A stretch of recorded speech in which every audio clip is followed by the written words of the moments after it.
예, 안녕하세요. 2023년 11월 6일 정한영의 부동산 이야기 진행하도록 하겠습니다. 지금 이야기하는 것은 매일 아침, 예, 얼마나 잘 지켜질지 모르겠지만 매일 아침 아, 그죠. 5시 모니터는 일찍 켜요. 예, 그 이제 알람 시간에 맞춰서. 그런데 오늘 같은 경우는 예, 좀 늦었는데 아무튼 뭐 반응 봐서 이제 6시 반에 시작을 했습니다. 예, 6시 반에 시작을 했는데, 예, 모니터는 그 전에 켰죠. 예, 그 전에 켰고, 기왕이면, 예, 좀 더 일찍, 예, 할 수 있도록 하겠습니다. 왜 그러냐면, 일단 아침에 좀 들어오시는 분이 없고, 그리고 저도 이제 일어나서 뭐 이것저것 뭐 밥도 해야 되고, 뭐 준비도 하고, 예, 이런 부분들이 있어서, 업무 준비도 해야 되고, 예, 그, 조금 텀을 두고 있습니다. 텀을 두고 있는데, 예, 추후에 자꾸 더 노력을 하도록 하겠습니다. 그래서, 뭐 이제 접속자분이 많아지면 예, 주고받는 아무래도 채팅 위주로 예, 이야기 진행이 좀 되지 않을까 또 그걸 기대하고 있습니다. 예, 기대하고 있고 자 경매 이야기 한번 보겠습니다. 뭐 이게 데이터가 좀 바뀐 것 같기도 한데 크게 뭐 많이 바뀐 것 같지는 않아요. 예, 옥션 원 사이트를 보고 있고요. 아마 제일 비쌀 겁니다. 그 경매 정보 제공하는 업체 중에서 뭐 저 같은 경우는 초창기 때부터 굿옥션이었죠. 예, 이용을 했었던 예, 프로그램인데 예, 매번 느끼는 게 좀 비싸다. 그런데 정보로 봤을 때는 예, 제일 뭐 데이터도 제일 많고 또 제일 많이 투자를 하는 것 같습니다. 투자를 하는 것 같고 이 정보를 공유하는지는 모르겠어요. 근데 아마 다른 업체가 공유하는 것 같지는 않고 음, 직원이라든지 조직을 가장 많이 예, 운영하는 것 같습니다.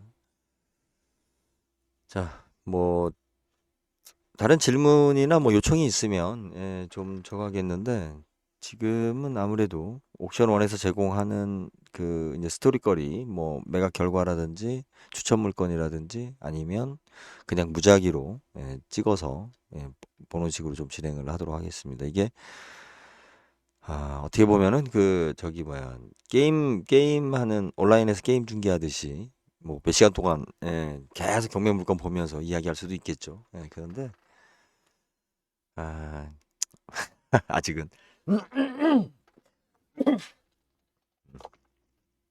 아유 더 예, 주의하도록 하겠습니다. 이 불편하실 텐데. 예, 최고 매각가율이라고 이제 금요일날 경매였는데 인천시 빌라예요. 근데 이 빌라가 그 낙찰가 이상으로 아니 그러니까 감정가 이상으로 낙찰되는 경우는 많지 않죠. 예, 저도 한번 보겠습니다. 그 지역이 미추홀구 숭이동인데 예, 좋아하는 동네는 아니에요. 괜히 싫은 동네. 어, 그죠. 자, 입찰자가 3명이었어요. 3명이었는데 감정가가 넘어갔습니다. 1억 800. 건물 면적은 18.32평. 뭐 전반적으로는 그냥 뭐 준수한 것 같아요. 예전 생각하면은 뭐 빌라 가격이 이렇게 많이 뛰었나 싶은데 2012년 8월 16일 그러면 10년 정도 된 빌라네요. 뭐 그 정도면 뭐 아직까지는 예. 그리고 전입일자가 2018년 6월에 있었고 배당 요구 있고 확정일자는 2019년 2월에 있었고 그런데 이제 문제가 그거잖아요. 근저당하고 압류하고 해서 1억 1,500이라는 동부 새마을금고에서 지금 경매에 들어왔습니다. 이미 경매가 1억 1,500.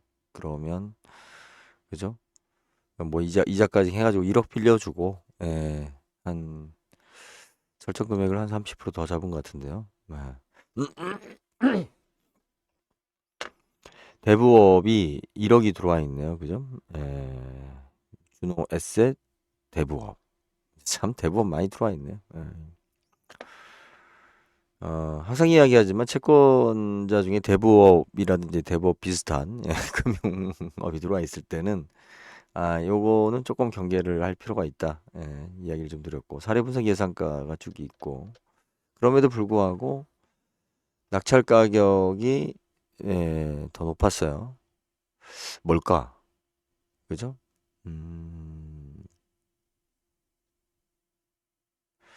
매각 금액이 1억 1,500이에요. 그죠? 매각 금액이 1억 1,500이면 거의 1순위 새마을금고에서 한 청구 금액하고 거의 일치를 하죠. 그러니까 새마을금고에서는 더 받자고 경매를 취하기 참 어려운 것 같아요. 이거는 지금 감정가로 봤을 때는 새마을금고에서 진짜 우리가 이야기하는 요즘 전세 사기 문제가 되는 그거에 가까운 물건이 아닌가 싶을 정도로 그렇게 보여져요. 1억 1,500이고 자 이렇게 됐을 때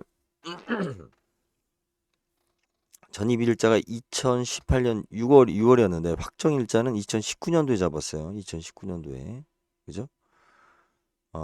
대부업에서 돈을 빌리고 2018년도에 예. 저 여기 2018년 6월 11일이고 예. 대부에서 이건 가압류구나.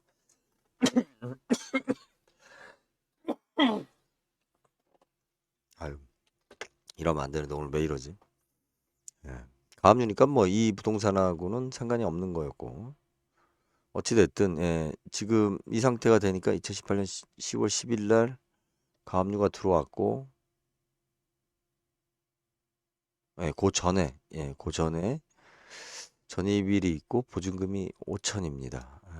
그러니까는 실질적으로 이거는 지금 뭐 압류도 되어 있고 근저당도 되어 있고 그러니까 실질적으로 조금이라도 건져 보려고 전세 사기로 이야기하기는 조금 애매한 부분이 있어요. 그죠? 만약에 이게 이제 전세 사기다라고 하면은 전입일자하고 확정일자하고 그래도 비슷하게 들어왔을 텐데 전입만 해놓고 이제 추이한 걸로 봤을 때는 가족이 아닌가 싶은 생각도 해보고요. 그리고 입찰 자체를 가족이 했을 가능성이 좀 높은 것 같아요. 그러니까 어차피 소액 임차인 배당액이 있으니까 그걸 감안했을 때 이렇게 하면은 이제 그래도 시세에 근접해서 소액 임차인으로서 배당받은 금액까지 빼게 되면 좀 비슷한 사람이 입찰하지 않았나. 이런 거는 법정에서 그 배당 문제 가지고 이의 신청이라든지 뭐 이런 부분이 생길 가능성이 높습니다. 그 새마을금고에서. 그래서 여러분들이 경매에 관련해 가지고 예전에는 많은 트릭들을 썼어요. 그러니까는 그 소액 임차인 가지고 내가 조금이라도 한 푼이라도 더 건지려고 경매 당하는 입장에서 여러 방법을 썼는데 이게 이제 그 벌써 경매가 대중화된 지가 20년이 넘었어요. 20년이 넘었는데 그 온라인으로 이렇게 우리가 이제 경매 물건을 보기 시작하고 이제 입찰자가 이제 많아지면서 IMF 이후로 20년이 넘다 보니까 각종 그 법률적인 부분들이 이제는 많이 이제 공개가 됐죠. 그러니까는 채권자나 채무자나 그러니까 서로 이제 알만한 건 다 아는 거예요. 어떻게 처리를 할 건지에 대해서 다. 그래서 이건 거의 새마을금고에서 뭐 게으르지 않으면 분명히 배당에 대해서 지금 현재 낙찰받은 부분이 아니라 지금 현재 저기 뭐야 임차인에 대해서 문제를 제기할 수 있다 라고 보여집니다. 그죠? 대부업은 뭐 못 받는 거고 당해세에 대해서 언제 뭐 시간이 있으면 다시 한번 또 언급을 하겠습니다. 경매하시는 분들이 왜 세금이 우선이다라고 해가지고 배당에서 당해세 가지고 뭐 문제가 되는 경우가 많이 있는데 당해세는 그 부동산에 해당되는 절대적인 세금이에요. 그 부동산에 해당되는 절대적인 세금. 피할 수 없는 대표적인 게 저기 매년 부과되는 재산세죠. 그러니까 재산세는 해마다 부과되기 때문에 채권이 먼저 앞설 수 있잖아요. 하지만 채권이 내가 먼저 설정을 했어도 해마다 부과된 재산세는 우리 상식적으로 예, 가져가는 게 맞겠죠. 내가 채권으로 먼저 되어 있으니 해마다 부과되는 재산세는 내 근저당보다 뒷순이다. 이렇게 생각하면 좀 상식적으로 안 맞는 것 같지 않아요? 그래서 당해세는 이제 그런 문제입니다. 그렇기 때문에 대부분 당해세 가지고 배당 순위에서 그 배당 우리 이제 계산할 때 문제가 되는 경우는 많지는 않아요. 많지는 않은데 있죠. 예, 그게 이제 종합부동산세 때문에 이제 문제가 된 경우가 지금 최근에 있고, 예, 간혹 있어요. 간혹 있는데, 그 정도로 복잡한 물건이면 그냥 일반 사람들은 그냥 안 들어가시면 돼요. 제가 항상 이야기하지만 그 법률적으로 복잡한 걸 갖다가 그 특히 경매 강의하시는 분들은 그런 얘기 많이 하는데, 이걸 깨고 들어가면 거기에 막 진주가 있다라고 이야기하시는데, 그 깨고 들어가는 비용이 안 나와요. 그걸 가지고 그 마치 뭐 대단한 걸 본인들이 건진 것처럼 애드립을 쳐서 그렇지, 법률적으로 복잡한 물건들은 관련자들이 많다는 거예요. 관련자들이 많기 때문에 그 관련자들이 이 해당되는 물건이 좋으면 놔두겠어요? 예? 안 놔둔다니까. 예. 초보자가 분석해서 들어가서 뭐 할 만큼 나머지 사람들은 손 놓고 있지 않아요. 똑같이. 그리고 그 사람들은 더 흥미롭게 보죠. 예, 자기가 권리관계가 복잡하기 때문에 초보자들은 안 들어올 것이다 라는 전제 하에, 예, 더 흥미롭게 또 자기네들은 접근하기 때문에 실질적인 실익이 없고, 이제 우리가 자꾸 이 그 소문은 뭐냐면 소문일 뿐이고, 또 그 소문에 보면 과장돼서 항상 이야기를 합니다. 그래서 팩트 체크 들어가면 씨, 뭐가 날라다녀. 그 사람들이 이야기하는 수익률이나, 예, 이런 거 없습니다. 다 그냥 구라 떠는 거예요. 뭐 누가 돈 벌었다, 누가 뭐 한다, 뭐. 예. 우리 주식도 비슷하죠. 예, 자기가 하면은, 예, 자기가 참 운이 좋고, 예, 굉장히 잘하는 것처럼. 예, 근데 지금처럼 주가가 장기적으로 빠지면 다들 조용하죠. 자, 최고 경쟁률 화성시, 예, 13명이 최고 경쟁률이었으면 참 없단 얘기죠. 입찰자가. 참 없단 얘기예요. 제가 지금 목이 조금, 예, 커피 한 잔을 더 마실 걸. 그래서 지금 두 분이 계시는데 뭐, 예, 댓글은 없으니까. 자, 지금 나오는 경매 물건들의 대부분의 좀 공통점들이, 그죠? 저기가 많다. 후순위, 예, 대부업, 캐피탈, 그죠? 여기도 지금 대부업이 보이죠? 자, 이런 것들은 그냥 걸르시면 된다. 예. 분명히 말씀드리지만 아마 최초예요. 예. 근데 제가 이 이야기는 10년 전에도 했었던 이야기예요. 저희 이제 지지클럽 멤버들은, 그리고 또 그냥 저에 대해서 이제 기존에 예전에 관심을 갖고 들었던 분들은 기억이 나실 거예요. 이게 뭐 갑작스럽게 제가 하는 얘기가 아니라, 다만 이제 사람들이 둘 중에 하나죠. 모르거나 알면서도 이야기하지 않거나 회피하거나. 근데 솔직히 대부분 몰라요. 예, 예.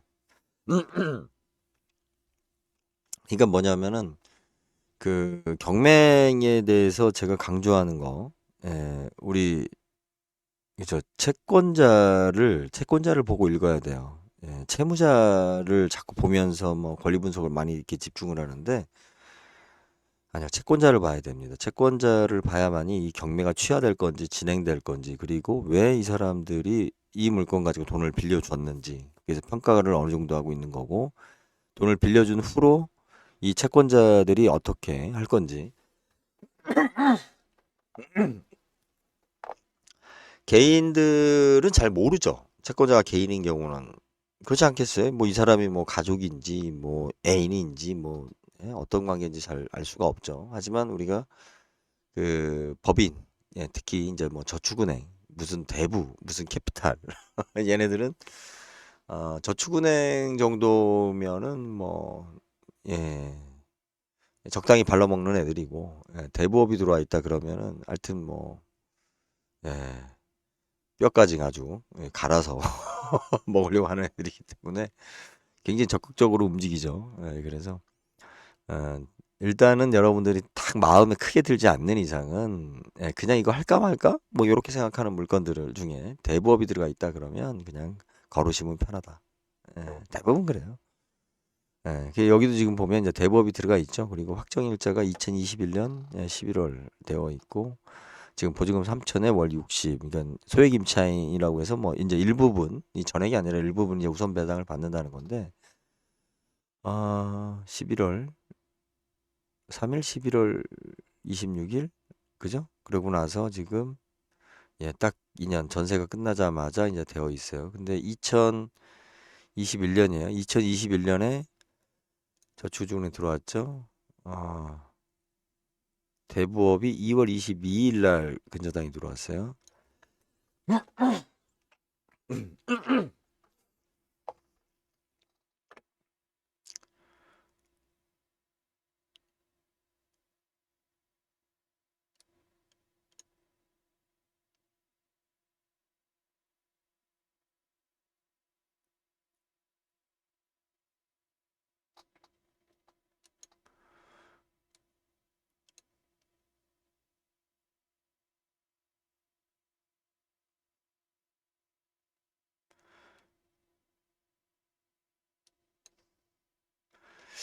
그러니까 이제 이분은 그 지금 경매 낙찰 받고, 그러니까 이게 경매 진행되는 동안에 이제 월세를 안 내도 되니까. 아이 뭐가 죄송합니다 진짜. 이거 마이크를 끄고 하다니. 되게 보면은 우리가 법률적으로 그 이제 해당되는 부동산에 가압류가 들어온 시점부터 그 반환을 요구할 수 있어요. 보증금 반환하고 이제 월세를 안 내도 됩니다. 그럼 사실은 이때부터 월세를 안 냈다라고 하면 한 1년간 안 냈으면, 그죠? 한 600, 700만 원 정도 월세를 내가 안 내니까 좀만 더 버티면 그 월세하고 세이브를 하게 되면 소액임차인으로 내가 그 우선 배당을 받고 거의 좀 그 원금 가까이 내가 이렇게 조금이라도 보상을 받는 입장이라고 보여지는데, 이게 대부분 모르죠. 예, 맨날 우리가 뭐 이렇게 달달이 서류를 떼보는 것도 아니고, 특히 가압류 같은 경우는 들어오게 되면 잘 모르죠. 예, 세입자 입장에서는. 그렇고, 예, 그래서 사례분석 예상가는 5천대 잡혀 있어요. 5천대 잡혀 있는데, 자, 입찰자가 왜 많았는지 한번 봅시다. 일단은, 5천대 아니라 5억대구나. 아파트니까. 예, 5억대고, 그죠? 이 아파트 값 대비 월세 보증금하고 월세가 쌌죠. 예, 보증금하고 월세가 싼 거예요. 아파트 값 대비 보면. 그러니까 여러분들이 싸면 다 이유가 있는 거예요. 그죠? 싸고 좋은 거 골랐다라고 했을 때는 어느 정도 감수를 해야 돼요. 어떠한 리스크 감수를. 제가 예전에 상담할 때, 이제 요런 비슷한 물건에 이제 그 월세가 싸고 좋으니까 들어가고 싶다라고 했을 때, 이제 제가 항상 이야기했었던 부분들이 이제 이런 부분들이에요. 나중에 문제가 됐을 때는 내가 이 정도 이제 비용 절감을 생각해서 그 계산이 맞으면 들어가는 것도 한번 검토해 볼 필요가 있다. 그러니까 오히려 빚이 많은 집에 들어가는 것은 뭐 무조건 문제가 있다 이렇게 보는 게 아니라, 빚이 많은 집은 월세를 싸게 하면 돼요. 보증금하고 월세를 싸게 해서 중간에 이제 이렇게 뭐 압류나 뭐 경매 진행이 되게 되면 내가 월세를 안 내고 나중에 이제 보증금 가지고 월세를 충분히 세이브할 수 있는 금액, 뭐 소액임차인 범위도 있으니까 그 정도로 생각하고 얻을 수 있죠. 지금 물을 오늘 심하네. 지금 그 어, 임대료가 싼, 평균적으로 우리 전셋값이라든지 임대료가 싼 이유가 뭐냐면 여기에 대한 객관성이 없기 때문이에요. 그래서 그러니까 사회적으로 분위기가, 그래서 빚이 없는 집들은 월세를 라든지 전세금을 많이 받죠. 그런데 우리가 이제 시세 정보에서 파악되는 건 뭐냐면, 빚이 있는 집은 월세나 전세를 적게 받죠. 뭐 떼이든 안 떼이든 그 문제를 떠나서 일단 많이 받을 수가 없어요. 시장보다는 어떻게 됐든 싸게 공급이 되는 거예요. 이제 세입자 입장에서 봤을 때는 이제 그걸 생각하지 않고 나중에 이제 아유 내가 당했다 뭐 이런 이제 피해자 코스프레, 피해자니까 이야기를 하는데, 사실은 빚이 있는 사람들 때문에 월세가 그나마 싸게 공급이 되는 거예요. 만약에 이 물건들이 이렇게 이제 경매라든지 뭐 다 정리가 돼가지고 돈 많은 사람들, 기업이나 돈 많은 사람들한테 이런 임대 물건이 다 넘어간다 그러면 월세가 어떻게 되겠어요? 그러니까 빚 있는 사람들, 갭 투자한 사람들이 없어지면 월세는 올라가요. 예. 뭐 건물값에 맞는 상응하는 월세를 받으려고 할 거 아니에요. 그러니까 여러분들이 생각하는 월세는 지금 사실은 우리 그 부동산 가치보다는 싸다. 그런데 사실 한국 사람들은 잘 모른다. 예. 예. 4억 8,100, 5억 6천. 제가 지금 이게 녹음하다가 좀 아까 빌라고 제가 지금 혼돈이 왔어요. 예. 4억 9,100. 자, 86.75면은 뭐 그냥 감정가나 주변 시세에 크게 근접해서 거래가 된 것 같습니다. 15층 중에 5층이고요. 뭐 좀 나머지는 뭐 자세히 봐야 되겠지만 뭐 일단 그거는 좀 배제를 하고요. 예. 이게 그죠?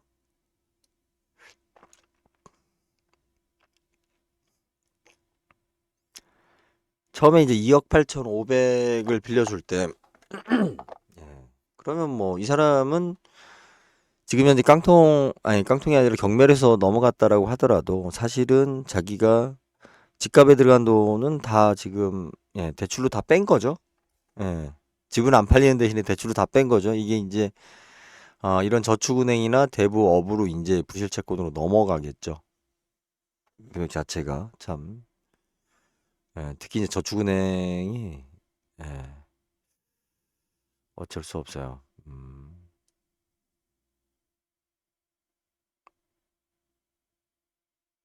가만 있어 보자.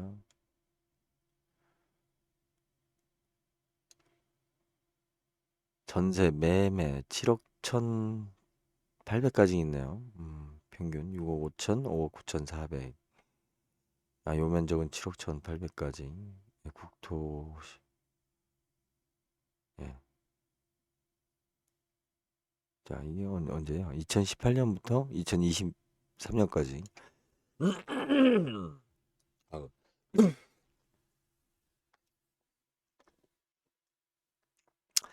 그러니까 요즘은 이렇게 이제 자료가 잘 정리되어 있기 때문에 여러분들이 이제 쭉 살펴보면 되죠. 예, 동탄 신도시입니다. 동탄 신도시니까 그걸 못 봤구나. 예. 아무래도 동탄 신도시 같은 경우는 이제 아파트 값에 대한 평균이 좀 잡혀 있죠. 예, 원체 수요도 많고 물건이 많기 때문에 아파트 거래가 잘 되는 이유 중에 하나가 뭐냐면 물량이 많다 보니까 사례가 많다 보니까 사람들이 예, 이게 이제 적정 시세다라고 아는 거죠. 그래서 이 물건 같은 경우도 지금 아마 적정 시세로 예, 보여집니다. 지금 같은 면적이 2022년도 7월 20일에 예, 6억에 가만있어 이게 맞나요? 그죠? 예, 그러니까 2018년도니까 건축한 연도도 얼마 안 됐고 예, 이 당시에 6억에 2022년 7월 20일 1년 전 좀 넘죠? 예, 그때 6억에 거래됐고 요거 보면은 5억 천에 거래됐죠? 2023년 3월 11일에 예, 어, 지금 현재 뭐 예, 84m 제곱, 85m 제곱이죠? 요것도 보면 최근에 5억 3천에 거래가 됐어요. 1층. 예. 그렇다고 이야기를 하면 이 물건이 그렇게 경매로 4억 9천 배 아까 5억 천에 거래됐었죠. 근데 그건 이제 물론 1층이었어요. 1층이었는데 4억 9천 100에 거래가 됐단 말이에요. 가격 차이가 많지 않죠. 좀 더 싸게 산 거예요. 여기서 이제 3억 9천 6백, 뭐 4억 천, 4억 2천 쓴 사람들이 의외로 많을 거예요. 내가 꼼수 하나, 그러니까 뭐야, 어덕술 하나 이제 걸고 싶어서, 야, 이거 잘하면 시세보다 한 1억 싸게 주고 사겠구나. 그러면 아마 제 생각은 4억 6천대가 많지 않았을까? 4억 6천 7천대가. 네. 차순위가 4억 8천 100이었잖아요. 그죠? 예, 지금, 예. 낙찰받은 사람이 4억 9천 100이고, 그러면, 거의 뭐 4억 6천대에서, 예, 4억 6천대에 많이 형성되지 않았을까. 그리고 간혹 4억 1, 2천 쓰고서, 예, 되기를 바라고 입찰하시는 분도 있죠. 그런데 이걸 봤을 때는 경매 입찰자 수가 지금 제가 느끼는 게 많이 없다라고 느껴집니다. 거의 없다라고 느껴져요. 예. 왜 그러냐면 5억 6,600에서 3억 9,600이란 말이에요. 그러면 어 이게 지금 그죠? 20% 아니죠? 그죠? 20%면은 1억 2천을 빼야 되니까 4억 3억 9천 맞네. 20%씩 빠졌을 때. 아니네. 20% 아니죠. 제가 지금 놀란 게 지금 갑자기 산수가 안 되네. 30%가 빠진 거예요, 여러분. 여기서 제가 중요한 얘기 할게요. 경매 보증금의 최저가가 그 회차마다 20% 빠질 때하고 30% 빠질 때하고 차이가 뭐냐면 20% 빠졌을 때는 좀 관망이 있습니다. 왜 그러냐면 이번에 낙찰이 그러니까 별로 그렇게 싸다고 안 느껴지는 거예요. 20% 빠졌을 때는 우리 사람들 심리적이기. 그런데 30% 빠졌을 때는 일단은 부동산들이 난리가 나요. 그리고 그 경매 좀 했다라고 하는 그 경매 대행업이나 이제 이런 쪽에서 뭐냐면 이걸 홍보하는 채널에서 난리를 쳐요. 왜? 야, 최저가도 될 수 있는 거 아니야? 5억 6천짜리가 3억 9천에도 살 수 있어. 라고 소문내기가 좋잖아요. 광고하기가. 실질적으로 현장 가서는 그보다 높은 가격으로 낙찰이 될 게 뻔하면서도 그걸 알면서도 데이터상 일단은 5억 6천짜리가 3억 9천에 나왔어. 4억도 안 돼. 야, 이거 입찰 한번 해보는 거 아니야? 이게 부동산 중개하시는 분들 입장에서 굉장히 왜 중요하냐면 우리 그 부평 지역의 그 중고차 매매상들 인천 그쪽 올라가면 부천이에요. 부천 부평 그쪽 그 유명하죠. 양아치들로. 예, 중고차 매매상 단지들 중에 양아치로 유명하죠. 허위 매물 많고 오면은 거의 뭐 그 강매식으로 해서 중고차를 팔아먹는 식으로. 물론 뭐 부동산 같은 경우는 그런 경우는 없죠. 강매까지는 못하죠. 하지만 그루밍은 시킬 수 있죠. 여러분들의 그 허황된 그죠? 예, 5억 6천짜리를 내가 3억 9천에 혹시 이 사람을 만나서 잘 컨설팅을 받으면 경매에 입찰할 수 있지 않을까라는 생각에 이제 이 사람하고 밥도 먹고 설명도 듣고 이러면서 그 적어도 뭐 한 번 만나지는 않을 거 아니에요. 그러면 부동산을 하는 입장에서 봤을 때는 이렇게 고객을 만나서 굉장히 긴 시간을 이야기한다라는 것은 아주 좋은 호재예요. 예. 그리고 그 의뢰인 입장에서 봤을 때는 의지할 수밖에 없어요. 친절하고 뭔가 전문가 같고 잘 설명하는 이 사람한테. 왜? 이 부동산은 거래가 자주 있는 게 아니잖아요. 우리 그 결혼도 마찬가지예요. 결혼에서 그 매파 역할하는 그 부동산 중개 업체들 아니 그러니까 결혼 중개 업체들의 결혼 못한 사람들 입장에서 봤을 때는 만나면 어우 이 사람 만나면 나 당장 결혼할 수 있을 것 같아. 최고의 배필을 만날 수 있을 것 같아라는 식으로 그루밍을 당해요. 예. 그렇게 해서 실질적으로 그 사람이 의도하는 물건을 사게 되죠. 그러니까 이러한 그 저기 뭐야 그 미끼 상품 허위 매물이랑 가깝죠. 예, 30% 떨어져서 최저가만 이야기하면 혹하니까 어유 이렇게 내가 언제 얼마 전까지 시세 알아봤는데 그래도 비싸던데 아니 경매는 이런 신세계야? 신세계 아닙니다. 제가 지금 이 채널이 이제 조금 활성화되면 이제 본격적으로 이제 하고자 하는 게 있습니다. 뭐냐면 부동산 유통 혁명을 제가 주장하고 있는데 그거에 이제 한 어떻게 보면 그 첫 번째 시도인데 이게 지금 중간에 거품을 걷어내야 돼요. 거래 단계에서의 거품, 거래 과정 속에서의 그 뭐야 그 헛소문들, 그 단계. 예. 그래야만이 부동산에 대한 거래에 대한 신뢰가 생깁니다. 그래서 활성화도 되고 매수자나 매도자나 좀 윈윈할 수 있는 지금은 매도자 매수자 하여튼 매도자 매수자 부동산 중개인 이 세 명이 서로 서로 안 당하려고 서로 빼먹으려고 참 그런 시장입니다. 그래서 여기는 입찰자가 높고 그래도 아우 심하네. 아우, 따뜻한 물을 먹었네. 오늘 굉장히 심하네요. 제가 목이 음. 자 여기는 동탄이라는 부분이 컸던 것 같아요. 일단은 그 아파트에 대한 그 이제 가격이 이제 나와 있죠. 제가 지금 이 방송이 이제 지금 녹음 방송인데 라이브로 들으신 분 중에 이제 맨 앞부분을 들으신 분은 들으셨을 거예요. 빅데이터가 누적된 게 데이터가 많다 보니까 감정가가 시세에 많이 지금은 근접해 있다. 그죠? 그런데 이게 지금 이제 2023년도 10월 4일이니까 이제 초반에 감정가, 올 초반에 이제 감정가였던 것 같은데, 이걸 봤을 때는 그 지금 이제 떨어진 시세가 이제 조금 반영이 된 거죠. 4억 9,100이면 감정가가 5억 6,600이었잖아요. 그런데 여러분들 시세에서 5%에서 경매로 5%에서 10% 정도 싸게 사는 것을 내가 굉장히 싸게 샀다라고 생각하시면 안 돼요. 경매로 사는 건 리스크가 있어요. 명도에 대한 리스크. 아무리 명도가 쉽다라고 하더라도 거기서 오는 스트레스와 리스크가 있고, 그리고 집 내부를 못 봐요. 내부를 뭐 보는 경우도 있는데 봐도 또 다르죠. 상황에 따라서. 이렇게 그 내부까지 예, 안 나와 있죠. 우리가 이제 그냥 외부만 되어 있고 이렇다 보니 그죠? 내부 인테리어나 어떠한 상태를 내가 정확하게 알 수가 없어요. 그러니까 경매로 사는 거 이게 우리 중고 제품하고 똑같습니다.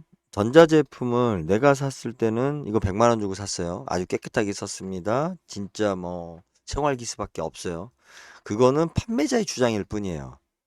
그걸 곧이곧대로 믿으면 안 돼요. 매수자 입장에서 봤을 때는 작동은 되지만 최악의 상황의 물건을 기준으로 해서 내가 이걸 사야만이 그죠? 그 후에 내가 이걸 다시 팔거나 사용을 했을 때 더 상태가 좋으면 이익이고 그거보다 상태가 최악이었으면 그냥 내가 최소한 본전을 할 수 있는 거죠. 매수자 입장에서 봤을 때는 중고거래에 있어서 최악이라고 생각하고 사야 되는 거예요. 최악이라고. 저 사람 설명과 상관없이 이 정도 연식에 이 정도 사용했으면 이 정도일 거다라는 최악이라는 기준으로 가격을 매기는 거고 매도자 입장에서는 조금이라도 더 받기 위해서 애드립을 치죠. 내가 더 뭐 소중히 썼어요, 아꼈었어요, 뭐 이런 식으로. 그런데 경매는 매도자가 설명을 못 하잖아요. 매수자들만 쳐다보고 있고 채권자만 쳐다보고 있잖아요. 이러니까 사실은 문제가 있어요. 이게.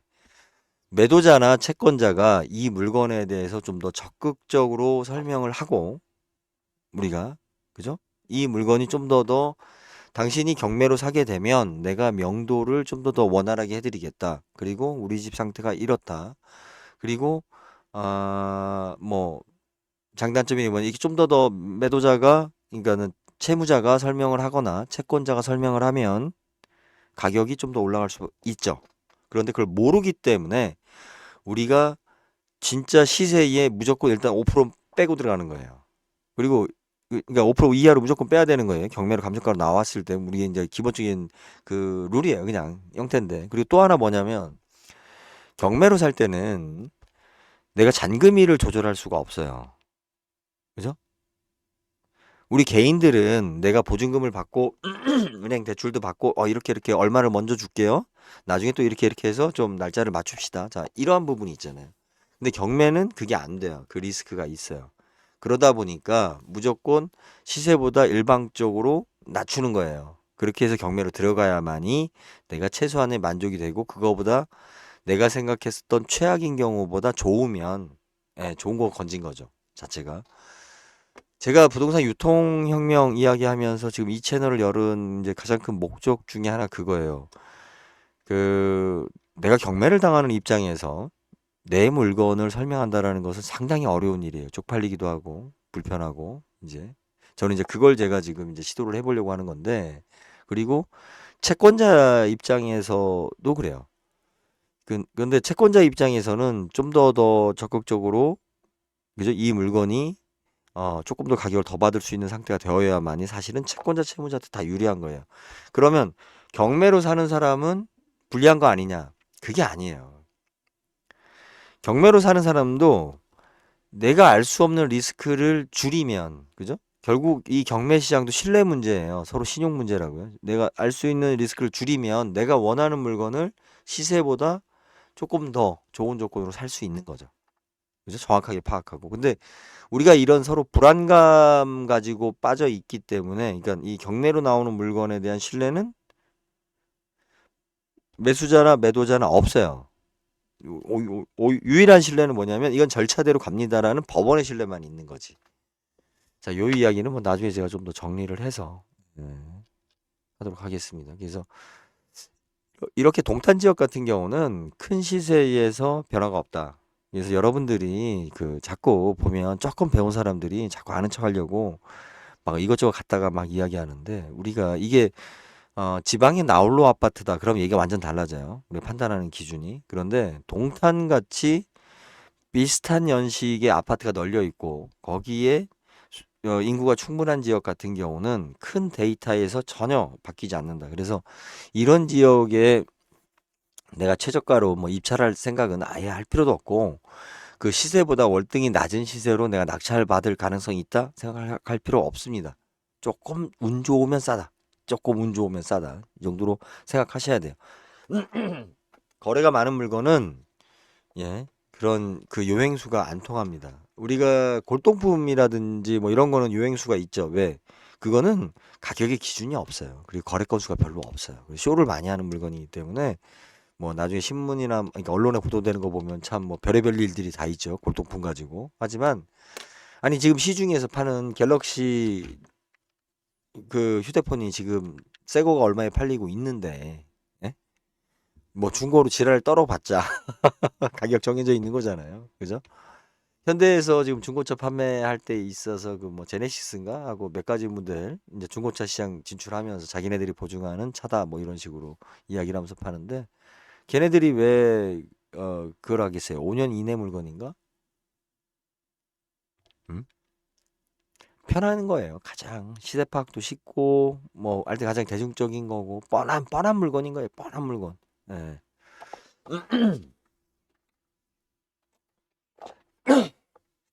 여러분들이 현대차에서 파는 중고시장 가서 뭐 굉장히 뭐 득템 많은 물건을 찾을 수 있을 것 같아요? 그런 일 없어요. 절대로. 예. 마찬가지입니다. 아파트 수요가 많은 지역은 그런 물건 못 찾습니다. 절대로. 자, 이렇게 봤고요. 지금 뭐 요거 가지고도 37분을 떠들었네. 아유, 더 길어지면 안 될 것 같고. 제가 지금 오늘 또 아유, 나중에 좀 따뜻한 물을 더 마시고 진행하도록 하겠습니다. 조금 불편하셨을 것 같아요. 아이고, 눈곱도 아직 안 띄었어요. 이제 일단 여기까지 하고요. 그 다음은 지금 현재 7시 반이니까 1시간 바쁜데 9시. 근데 출퇴근 시간이 있으니까 8시 반에 진행하도록 하겠습니다. 이게 조금 더 빨리 끝내야 될 것 같아요. 그러니까 1부를 끝내고 지금 7시 반이 2부가 끝나야 되는 게 맞는 것 같아요. 1시간 정도 더 빨리 끝내야 되는 게. 근데 아직은 뭐 오늘도 첫 번째 알람이 울렸는데 4시 반인가? 와, 일어나기 싫었어요. 어제 늦게 잔 것도 있고 어제 늦게 이제 딱 그 막걸리 한 병 마시고 잤는데, 그런데 뭐가 윙 소리가 나더라고요. 모기 한 마리가 있었어요. 네, 그놈 때문에 안 그랬으면 오늘 에, 못 일어났죠. 5시 화면 열지는 못했을 거예요. 자, 일단 1부는 여기까지 하겠습니다. 감사합니다.